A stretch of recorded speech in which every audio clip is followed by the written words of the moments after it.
Good morning 10th class. आज जो है चैप्टर 4 का जो लास्ट पार्ट है हम उसे कंप्लीट करेंगे। जाति के अंदर राजनीति। जाति के अंदर राजनीति जो है इसका क्या अर्थ होता है कि देखिए, जैसे मैंने आपको बताया कि लोगों के अंदर जाति जो है, जातिगत भावनाएं बहुत गहरे से उनके अंदर रची बसी होती हैं, तो इसलिए लोग जो हैं अपनी जातिगत भावनाओं को छोड़ने के लिए तैयार नहीं होते हैं। ठीक है, तो इन जातिगत भावनाओं के आधार पर ही फिर राजनीति में अगला कदम क्या होता है। देखो, सिर्फ राजनीति ही जातिग्रस्त नहीं होती है। जैसे कि मैंने आपको पहले वाले अपने वीडियो में बताया था कि राजनीति में किस प्रकार जातिगत भावनाओं को लेकर के राजनीति चली जाती है, राजनीति खेली जाती है।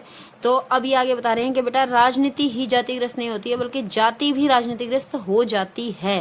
वो किस तरीके से होता है कि देखो, जैसे कि मैं आपको बताऊं, ये पहला पॉइंट बताया गया कि हर जाति खुद को क्या करना चाहती है, खुद को बड़ा बनाना चाहती है। तो ठीक है, तो इसलिए देखो, जैसे जो पहले क्या होता था कि पहले जो समूह छोटे होते थे, तो उन छोटे समूहों को जो है, उन छोटी जातियों को नीचा बता करके उनको छोड़ दिया जाता था।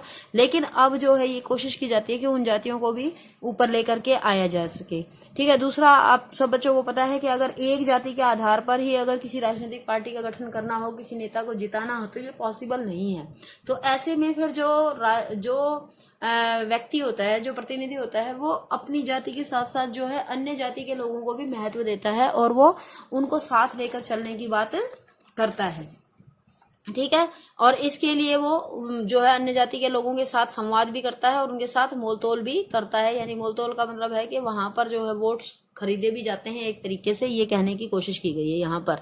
ठीक है, उसके बाद अगला है कि राजनीति में नए किस्म की जातिगत गोलबंदी भी आ जाती है, जैसे अगड़ा और पिछड़ा। ठीक है, ये बात कही जाती है, अगड़ी जातियां, ये पिछड़ी जातियां, इस तरीके की बातें भी आ जाती हैं। अगर हम ये सारी चीजें नोटिस करते हैं कि इस प्रकार से अगर हम बात करते हैं कि जाति राजनीति में कई तरह की भूमिकाएं निभाती है और एक तरह से यही चीजें दुनिया भर की राजनीति में भी चलती रहती हैं बेटे। ठीक है, ऐसा नहीं है कि इंडिया के अंदर ऐसा होता है, सभी जगह ऐसा होता है। ठीक है, तो ये जो चीजें हैं, ये राजनीतिक पार्टियां होती हैं जो वोट पाने के लिए इस तरीके से सामाजिक समूहों को और समुदायों को क्या करती हैं, गोलबंद करती हैं। गोलबंद का मतलब होता है कि एक जगह इकट्ठा करना। ठीक है, उनको लिए जो है एक विशेष उद्देश्य दे देना, उनको एक विशेष प्रकार का मोटिव दे देना और उस बात के लिए उन सबको एक स्थान पर लेकर के आना, इकट्ठा करना।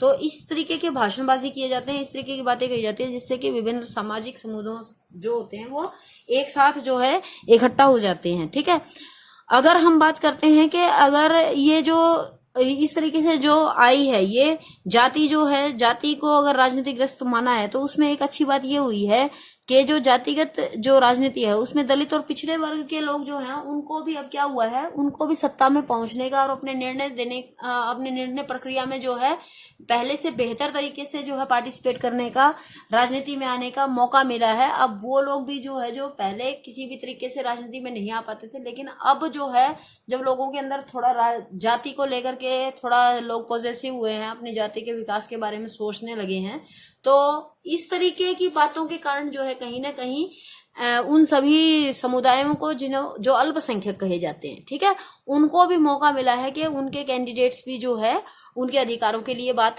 कर सकते हैं। लेकिन बेटा ये एक बहुत ही खास बात है कि अगर मान लीजिए कि सिर्फ जातिगत पहचान के आधार पर ही जो है, अगर हम लोकतंत्र की स्थापना की बात करें, देश में जो है ये बात करते हैं कि देश का भला तभी हो सकता है जब लोग जो है जातिगत भावनाओं से या सांप्रदायिक भावनाओं से ओतप्रोत रहेंगे, उन चीजों की वजह से जो है वो राजनीति में ज्यादा से ज्यादा पार्टिसिपेट करेंगे, तो वो देश के भले के लिए नहीं हो सकता है।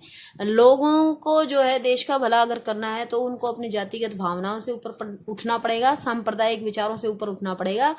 क्योंकि जो है अगर ये सोचते रहेंगे, अपने जातिगत भावनाओं के चक्कर में पड़े रहेंगे, तो बेटा लोकतंत्र का लिए वो कभी भी बात अच्छी नहीं हो सकती है, लोकतंत्र के लिए वो शुभ बात नहीं हो सकती है। ठीक है, अगर जातिगत मुद्दों की तरफ ही ध्यान रहा तो बहुत सारे और इम्पोर्टेंट मुद्दे होते हैं जो देश के विकास के लिए जिनके बारे में सोचना होता है, तो उन सब चीजों की तरफ हमारा ध्यान नहीं जाएगा। ठीक है, देश के अंदर जो है विकास नहीं होगा, भ्रष्टाचार फैल जाएगा, गरीबी फैल जाएगी, अगर हम ऐसे जातिवाद और ये इन सब चीजों में पड़े रहे तो। ठीक है, तो इन सब चीजों से छुटकारा पाने के लिए हमें ये कोशिश करनी है, तो ऐसी भावनाओं से दूर ही रहें, ऐसी चीजों से दूर ही रहें। ठीक है। देखो अब ये मैं थोड़े से आपके साथ जो है इसके अंदर जो चित्र दिए गए हैं वो डिस्कस कर लेती हूँ। ये सबसे पहला जो है आप ये देखा रंग भेद दे रखा है यहाँ पर, इसको आप पूरे को पढ़ेंगे तो आपको पता चलेगा ये बेसिकली जो है वो किसके लिए दिया गया है। ये जो है छुआछूत से रिलेटेड बनाया गया है, जिसमें ये बताया गया है कि छुआछूत जो है वो समाज में बुरी तरीके से फैली हुई है और उसको दूर किया जाना बहुत ज्यादा जरूरी है, तभी जो है दलितों का जो है उद्धार हो सकता है। उसके बाद ये जातिगत असमानता का पेज दिया गया है। यहाँ पर दिखाया गया है कि अलग अलग जाति हैं, जाति और समुदाय हैं, ग्रामीण क्षेत्रों में कितने लोग रहते हैं और शहरी क्षेत्रों में कितने लोग रहते हैं। जैसे हम अनुसूचित जनजातियों की बात करें तो ग्रामीण में रहते हैं 45.8%, जबकि शहरों में रहते हैं 35.6%। अलग अलग जातियों का बेटा अलग अलग दे रखा है। यहाँ पर देखो अन्य अगड़ी जातियां और ऊंची जातियों के सिख, इस तरीके से अगड़ी और पिछड़ी का मतलब यहाँ पर क्या है, अगड़ी जातियों का मतलब ये है कि जो अनुसूचित जाति और जनजाति में शामिल नहीं है। ठीक है, उन जातियों को अगड़ी जातियां कहा गया है। ठीक है, इसके अलावा गरीबी रेखा से नीचे के भी बहुत सारे समूह हैं जो गरीबी रेखा से नीचे जीवन व्यतीत कर रहे हैं, वो सब ये हैं। ठीक है, चाहे वो अगड़ी जातियां हैं चाहे वो पिछड़ी जातियां हैं। ठीक है, तो वो सब लोग हैं ये जो गरीबी रेखा से नीचे जीवन व्यतीत कर रहे हैं। कहने को देखो वो ऊंची जाति के हो सकते हैं, लेकिन अगर वो आर्थिक रूप से सक्षम नहीं है, उनके पास कोई काम नहीं है, रोजगार नहीं है, तो ऐसी स्थिति में वो भी क्या हो जाएंगे बेटा, वो भी गरीब ही कहलाएंगे। ठीक है, तो वो लोग हैं, ये उन लोगों का ये यहाँ पे अनुपात दे रखा है। ये आपको याद करने का नहीं है, लेकिन बस आपको इसको अच्छे से रीडिंग करनी है और इसको समझना है। ठीक है, अगर आपको कुछ भी समझ नहीं आए तो आप मुझसे फोन करके पूछ लेना, कोई दिक्कत नहीं है। इसके बाद देखो बेटा, भारत की सामाजिक और धार्मिक विविधता, ये सब चीजें क्या हैं ये यहाँ पर बता रखा है।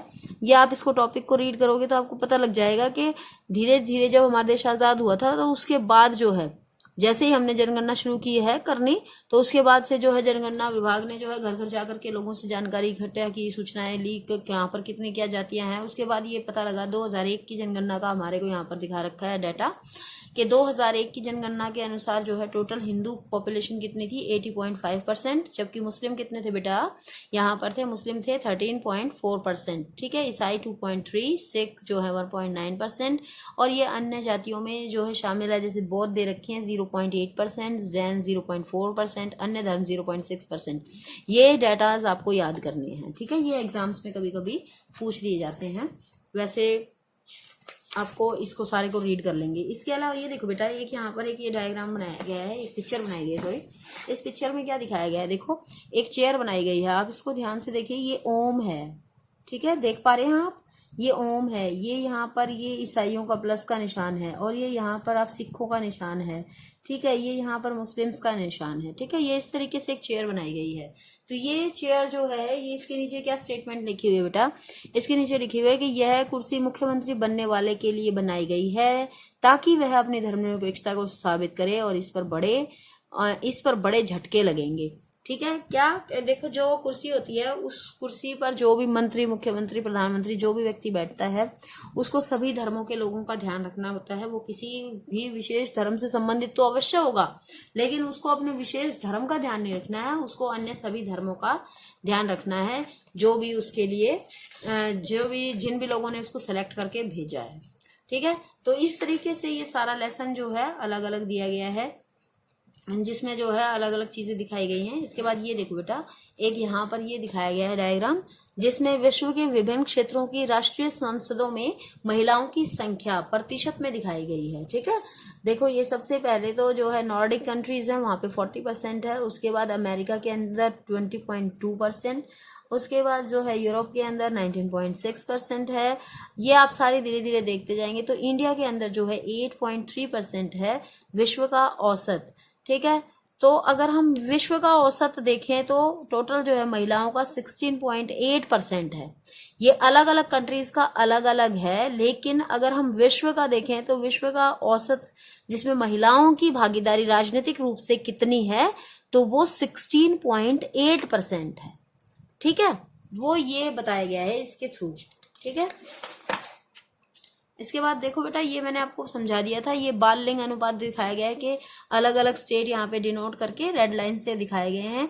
देखो जहां पर 800 से कम की है, जो टू मच रेड है, जो एरियाज जहां पर 800 से कम है लिंग अनुपात, यानी कि लड़कियां 800 हैं, 1000 लड़कों पर 800 लड़कियां हैं जहां पर, फिर 800 से 849, फिर 850 से 899, ये आप अपनी बुक में देख लेंगे आराम से शांति से बैठ करके, क्योंकि यहाँ पे बेटा अलग अलग कलर्स दिखा रखे हैं और उन कलर्स के सामने जो है फिगर डाल रखी है, तो किस फिगर के अंदर कौन सा कलर है, तो वो आप अपनी बुक में, अलग अलग बुक में, क्योंकि कलर का डिफरेंस हो सकता है, ठीक है, तो आप उसको इस तरीके से देख लेंगे।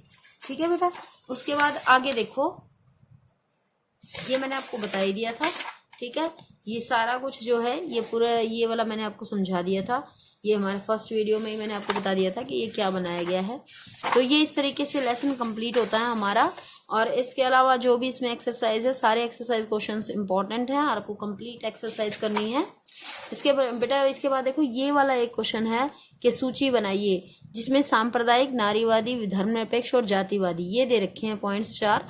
ठीक है, तो ये मिलान करने वाले भी तो कोई खास बात नहीं है। मैं आपको यहाँ पर क्या बताना चाह रही हूँ, मैं आपको यहाँ पर ये बताना चाह रही हूँ कि बेटा जो ये दे रखे हैं पॉइंट्स, इन पॉइंट्स का मतलब क्या है, इन पॉइंट्स का मतलब है कि आप जो है ये एक एक नंबर के क्वेश्चन हैं अपने आप को। सांप्रदायिकता से आप क्या समझते हैं, नारीवादी से आप क्या समझते हैं, धर्मनिरपेक्षता से आप क्या समझते हैं, जातिवादी से आप क्या समझते हैं, ये एक तरीके से एक ये क्वेश्चन है। इसका आंसर जो है बेटा ये वाला है, सेकेंड वाला इनका आंसर है।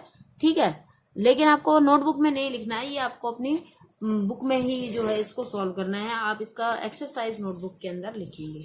ठीक है, तो इस तरीके से ये हमारा चैप्टर कंप्लीट होता है। मुझे आशा है कि आप बच्चों को ये चैप्टर अच्छे से समझ में आ गया होगा।